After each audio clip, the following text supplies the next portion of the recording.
आज गागरिया में हमारे लोक लाडले उमेदराम जी बेनीवाल के समर्थन में आयोजित जनसभा में मंच पर विराजमान हम सब के आदरणीय हेमाराम चौधरी जी, उमेदराम बेनीवाल जी, रूपाराम मेघवाल जी, पद्माराम जी, हमारे आदरणीय और जन नेता फतेह खान जी, लक्ष्मण जी गोदारा और तमाम आमजन, सामने विराजमान वो जनता जो पिछले 10 साल से भारतीय जनता पार्टी के कुशासन को झेल रही है।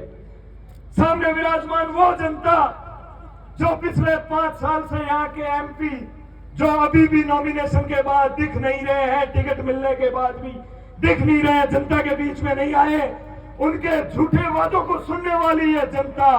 और कांग्रेस पार्टी को मजबूती के लिए आज इतनी भारी तादाद में इकट्ठी हुई जनता को मेरा नमस्कार।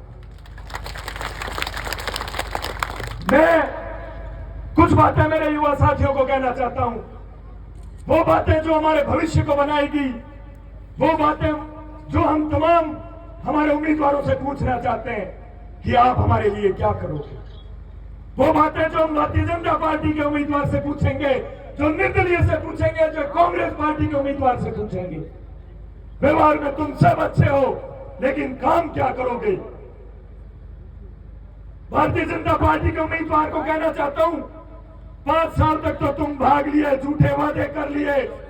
अरे अब आ जाओ, जयपुर दिल्ली के ऑफिस छोड़ दो, फॉर्म तुमने भर लिए हैं, आचार संहिता लग चुकी है, अब न डीएमटी हटेगी, न गुजरात की रेल चालू होगी, न रिफाइनरी में रोजगार मिलेगा। अब बरगलाना छोड़ दीजिए, घर पकड़ लीजिए। लोगों ने उम्मीदवार को जिताने का ठान लिया है। ये लोग आगे बढ़ेंगे और आगे बढ़ के उन तमाम लोगों को करारा जवाब देंगे जो हिंदू मुसलमान को तोड़ने का काम करते हैं, जो आरक्षण को खत्म करने का काम करते हैं। उन लोगों को जवाब देंगे जो इस मारवाड़ की परंपरा को खत्म करना चाहते हैं।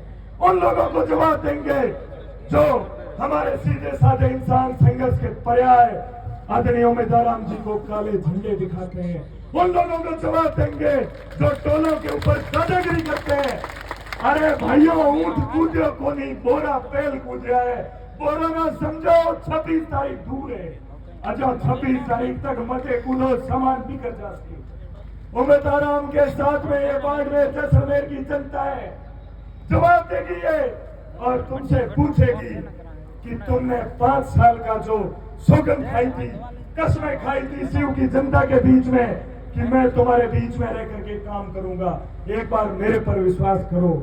कहते हैं मंच पे चढ़ गए कि कई लाडे हमको नई हवा के माध्यम से पूछ रहे कसमें क्यों खाई। अरे ये लाडे भी पूछेंगे, शिव की जनता भी पूछेगी कि तुमने कसमें क्यों खाई, तुमने वादे क्यों किए, क्यों दिखाया कि जनता के लिए तुम विकास करोगे और 4 महीने के अंदर भाग करके और दिल्ली के सपने दिखाते हो। पूछेगी कि नहीं पूछेगी जनता, बताइए आप खड़ा करके। तो ये जो बात तुम पूछना चाहते हो, इसको दिल्ली तक ले जाने वाला आदमी ये उमेदराम जी बेनीवाल है।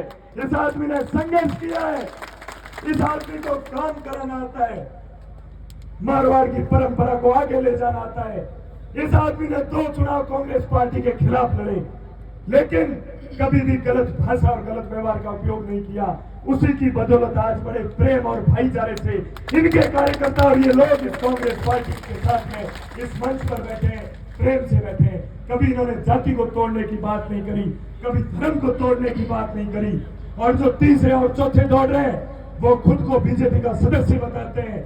जब जीतते हैं तब बीजेपी से साठगांठ करने के लिए दिल्ली और जयपुर के चक्कर काटते हैं। ये उस बीजेपी से जुड़ना चाहते हैं जो हिंदू मुसलमान की बात करती है, उनको तोड़ने की बात करती है। जब काम की बात आती है तो भारत पाकिस्तान की बात करती है। ऐसे लोगों से जवाब देने के लिए हमको 26 तारीख को पेटियां भरनी पड़ेगी, एक होना पड़ेगा। जिस तरीके से मंच एक है, जिस तरीके से बाड़मेर जैसलमेर का युवा एक है, उस तरीके से एक होकर रहेंगे तो ये उमेदराम जी भी हमारे लिए काम कर पाएंगे। इन्होंने किसान परिवार से निकल करके गांव में रह करके मेहनत करी है, दिल्ली पुलिस में काम भी किया, इन्होंने व्यापार भी किया है। चुनाव हार गए तो भी बाइतू के लोगों के अंदर इन्होंने दिलों में जगह बनाई है, काम किया है, शिक्षा के लिए काम किया है, डिजिटल शिक्षा के लिए काम किया है। इस आदमी के पास में विजन है, इस आदमी की सोच अच्छी है और इस आदमी को खींचे हुए ऊँटों की पिलौड़ करनी भी आती है। और इस मैदान में जितनी तुम मजबूती से बैठे हो, अगर तुम लोग 26 तारीख को मेहनत करके आगे बढ़ाओगे उम्मीदवार जी को, तो इनको ऊँट जगाने भी आते हैं, आपका साथ देना भी आता है। धन्यवाद। जय हिंद, जय कांग्रेस, विजय कांग्रेस।